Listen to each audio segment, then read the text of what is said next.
There. Yeah. All right. It's not heavenly today in the City of Angels. Heavy rainfall unleashing a mudslide, a massive one in the Los Angeles hills. The huge amount of dirt. There you see some of the mud and dirt partially burying cars beneath, but luckily nobody was trapped inside. No reports of any injuries. The storm also triggered sporadic flooding. At least 12,000 homes and businesses lost power. Meanwhile, to the north, a fast-moving wildfire destroying 6 homes overlooking Washington State's Columbia River. Firefighters are gaining the upper hand, and residents have been allowed to return to their homes. Officials say the blaze is about 60% contained.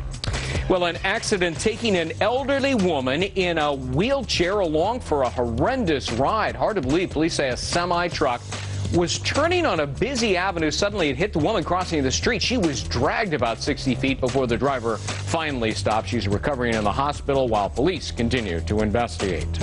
Well, a bombshell of near biblical proportions. Pope John Paul II was euthanized. That, according to an Italian medical professor who suggests that doctors didn't do everything possible to save the late pontiff.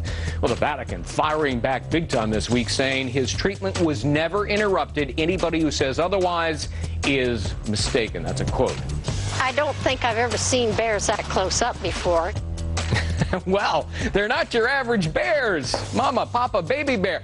There's a new family in a Colorado neighborhood. Actually, Papa was missing. Mama bear and her 2 cubs making themselves comfy in Colorado Springs. And folks are wondering, naturally, how in the world did they get to the east side of the town, way away from the mountains? I don't know. Maybe they hailed a cab, took a bus.